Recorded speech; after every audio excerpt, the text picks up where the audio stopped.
I'm going to show you 5 steps to stay on your ascension path in spite of the chaos unfolding on this planet.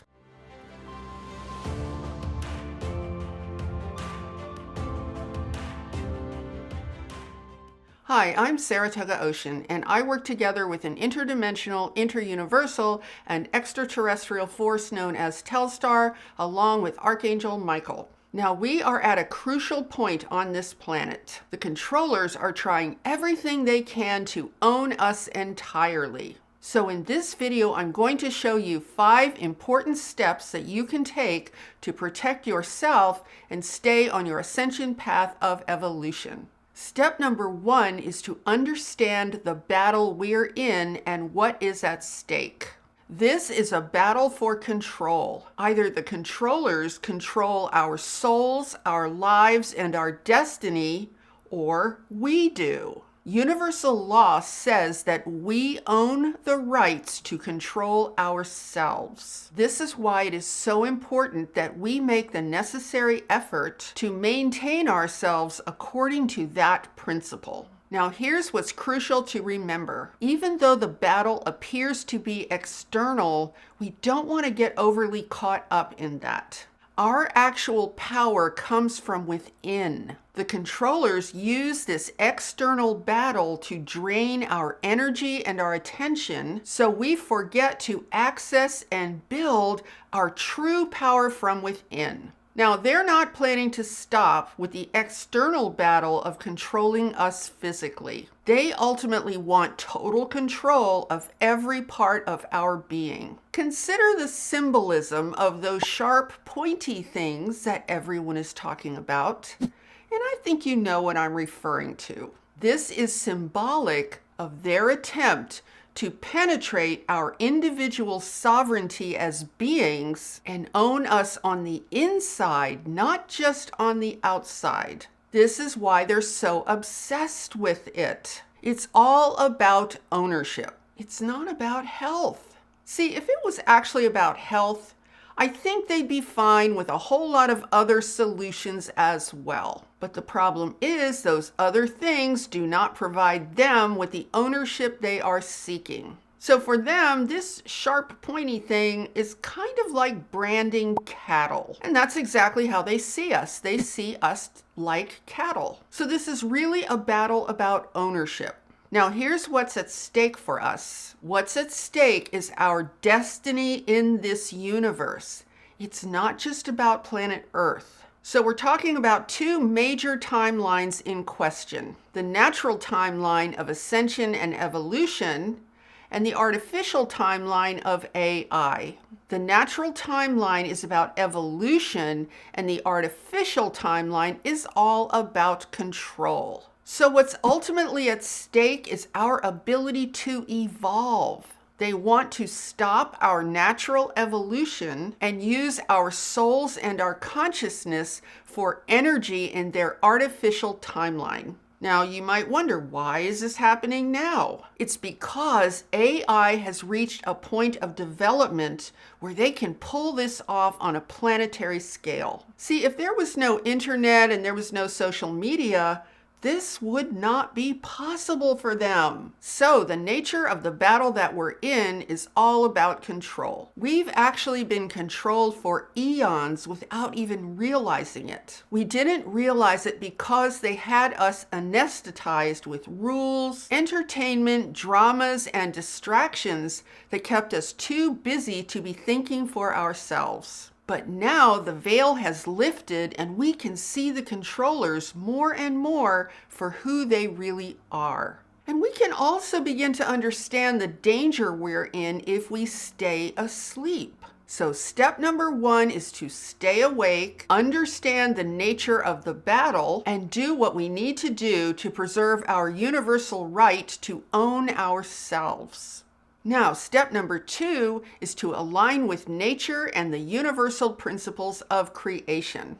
The controllers are battling to keep us on the artificial timeline of control. So we need to do everything in our power to stay aligned with nature, and especially with the nature of our natural selves. One way to do this is to recognize and honor the spirituality of nature. This means that all of nature is imbued with the spirit of the living cosmic universe.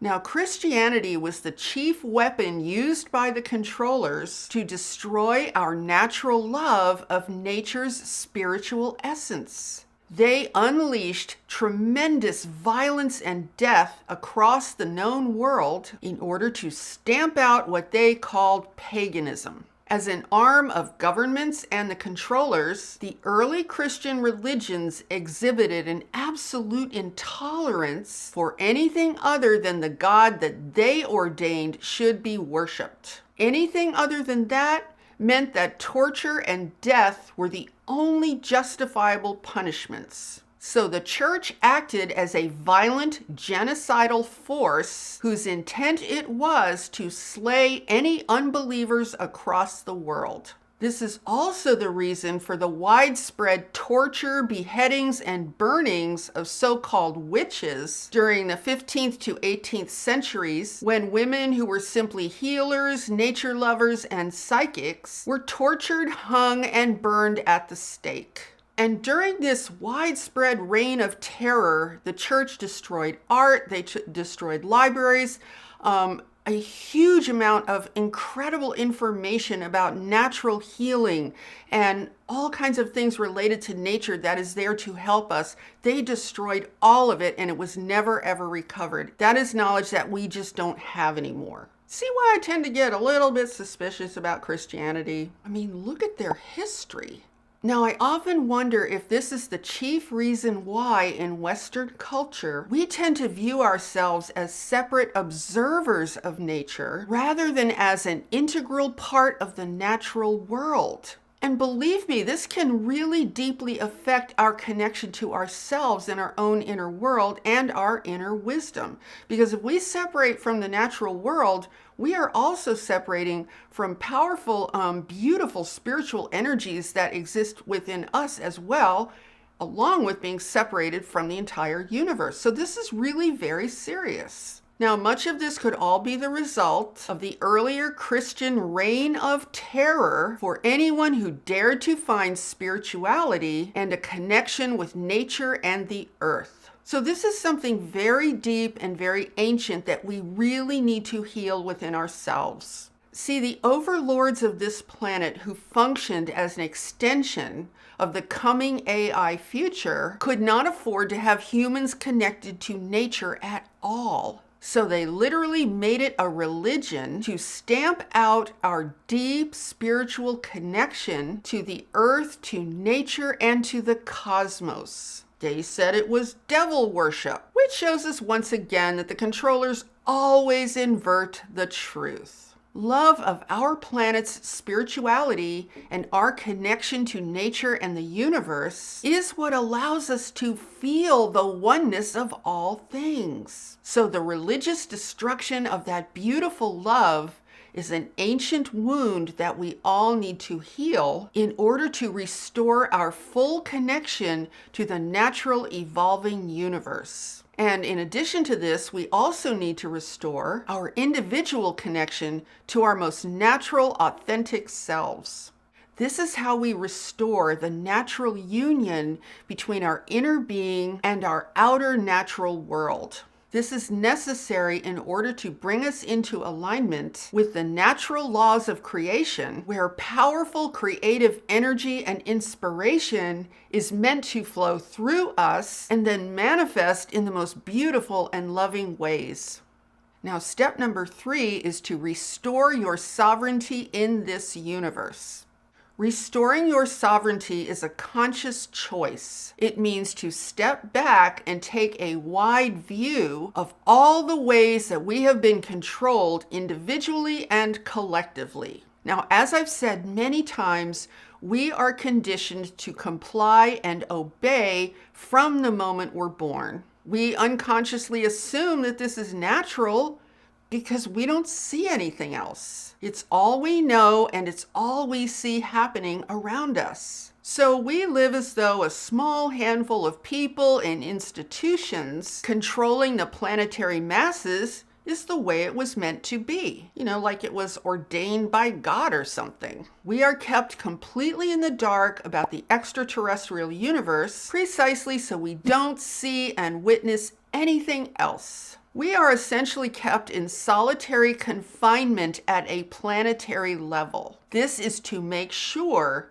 that we have no other reference points other than what we see happening here. It's all about reference points. This is why the controllers resist disclosure. It would completely ruin their position of assumed authority if the people of this planet realized that there is a huge universe out there just teeming with intelligent life. If we knew that there are other species of humans and other more advanced, prosperous, and peaceful civilizations, then we would absolutely reject the poverty, starvation, and violence that we are subjected to here.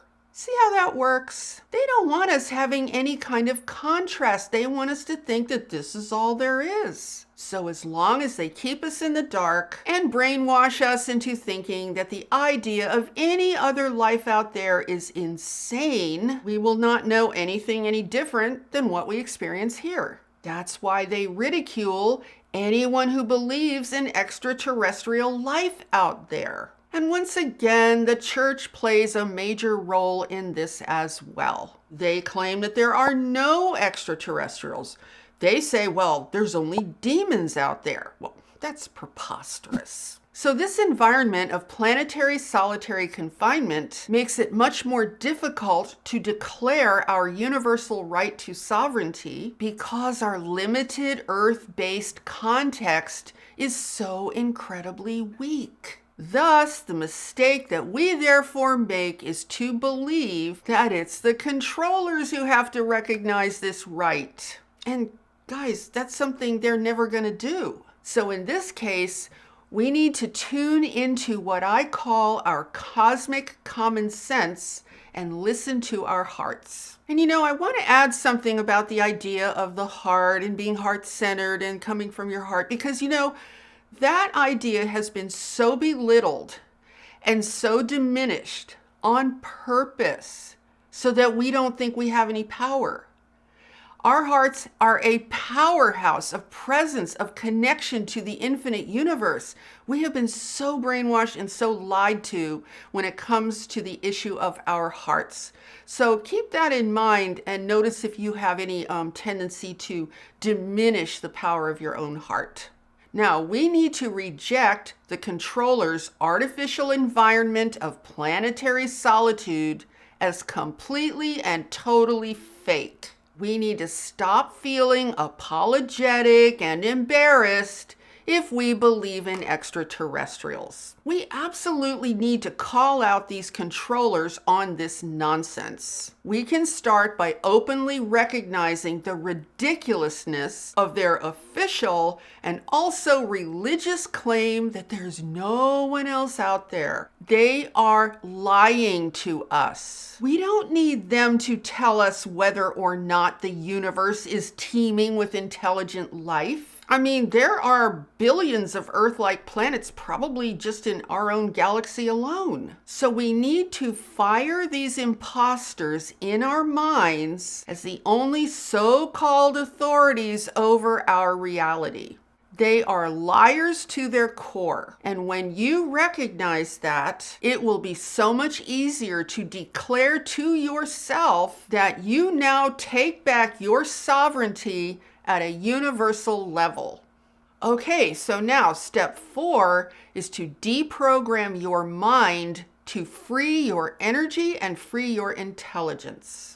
Now, I have talked a lot about how we are programmed from birth by major institutions like government, school, religion, and the media. A mistake that a lot of people make in a situation like what we're all going through now is to try and hold on to that programming, believing that this will somehow bring things back to normal again. I'll give you a great example of this. You might have heard some of the horror stories about what is going on in some universities and colleges based on this so-called health issue. Now, I won't go into detail, but in many cases, it's the equivalent of signing up to go to prison and losing all of your rights. Only it's worse than going to a regular prison, because not only do you sign away all of your rights, you also have to pay many thousands of dollars for the privilege of being set up like this. I mean, how cool is that? You even get to pay for it. It truly amazes me that people continue to put up with this. Remember when part of the thrill of going to college was all about independence, socializing, and partying without parents around? Remember when it was all about learning to live and to think on your own? Well, that's all gone in many cases now. Not only are you told where you can go, how to eat, and how to think, you are also told to stay mostly isolated. And you will have all remaining privileges removed, even if you paid for them, if you have the audacity to disobey. But people just kept right on accepting this because they were so thoroughly programmed that this is what one is supposed to do. And I think I mentioned something about this in a previous video way back, where I was saying that was our golden opportunity to put our foot down collectively and say, nope, we're not going until you stop this nonsense. But you can see how we just miss these opportunities all the time because of this deeper programming. See, what the controllers did is they spent many decades getting us conditioned to follow a conveyor belt, cookie cutter lifestyle. We are so programmed to do this that even if they destroy the cookie cutter part and make it miserable, we are likely to stay on that conveyor belt anyway because we don't know what else to do. So the conveyor belt is the path that we're supposed to follow from early childhood through death, and the cookie cutter part is represented by the various institutions and lifestyles that we are supposed to comply with on that conveyor belt called life. So as long as they keep us hooked on the conveyor belt model and don't change the names of these institutions, they can make drastic and miserable changes to these cookie cutter encounters, and we will just go along anyway like good little obedient soldiers. So deprogramming ourselves is something that we must do as individuals. That's because the programming exists in each of our individual minds. And because all of this also contains multiple experiences of punishment and reward, the programming gets even more intense and more personal. All of these programs work against our human freedom to think and to create. And you can easily recognize them because they all likely tend to make you feel trapped and unhappy with yourself and the world. And these programs often come in the form of limiting beliefs or negative beliefs. So here's what you can do. I suggest that you take just one program that has been installed in your mind and write it down. You can get a piece of paper, and at the top of that sheet of paper, write the following. I am programmed to believe such and such, whatever the belief is, about myself, or maybe it's about the world. Next, you want to make 2 columns below it. In other words, you can draw a line in the center of the page, so you have 2 columns. So in the first column, you want to write down how this program makes you feel. And then in the second column, you want to write down how you would feel if you disposed of this program and no longer chose to believe it. Now you can do this little exercise over and over again with that very same programmed belief until you see that program begin to loosen up and eventually start to dissolve, because it's going to dissolve in the light of your own consciousness and awareness. So this is one technique that you can use to deprogram your mind and free yourself. The more you deprogram yourself, the more you will release your power, your presence, and your higher intelligence. And the more creative and alive you're going to feel. I mean, this is a wonderful way to completely renew your consciousness. And finally, we are at step number 5. Step number 5 is to reset your life's trajectory to a more expanded timeline. See, we are born on this earth into what feels like a bubble of finiteness. You know, finiteness in the sense that everything has a beginning, everything has an end, everything is separate from everything else. So as a result of this, we end up with what I call a false identity. Now let me show you what a false identity looks like on this planet. Looks kind of like a tombstone waiting for the second date to be carved into it. And our life is represented by the dash that goes between the two dates. So we're kind of like a bunch of tombstones walking around waiting for the second date. And we celebrate birthdays to remind us how close that dash is getting to the second date. And then when someone dies, we always feel sad because that dash is never quite long enough. Does this really sound like a great reason to be alive?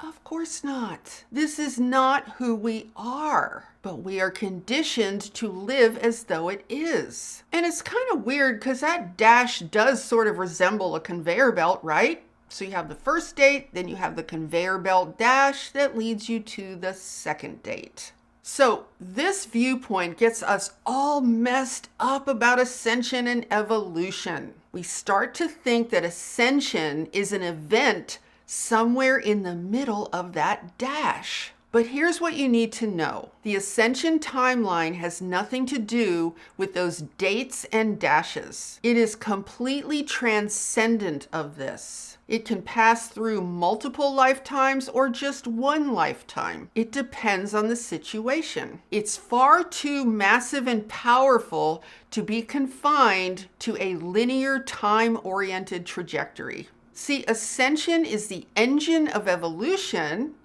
and evolution is the engine of ascension.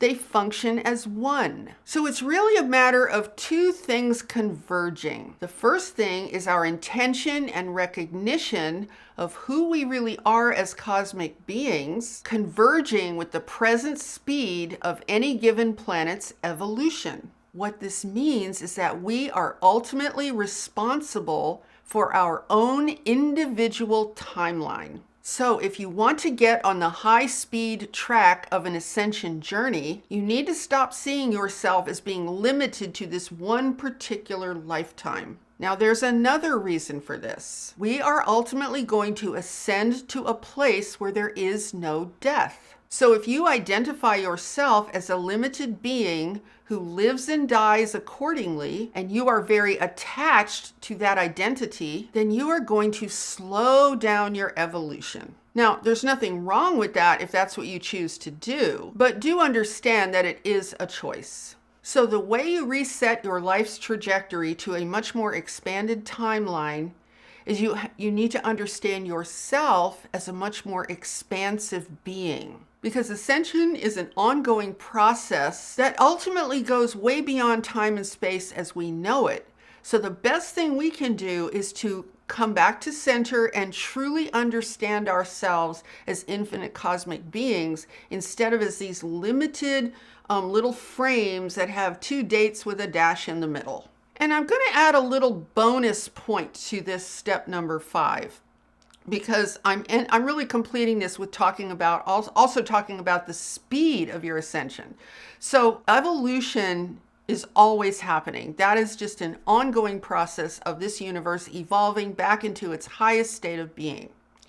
Ascension refers to an acceleration of that evolution. So the reason it's so important to get rid of those programs and the patterns and all of that junk is that stuff weighs you down, it slows your vibration, it makes it much more difficult to rise to that higher timeline, to that more expanded timeline of ascension.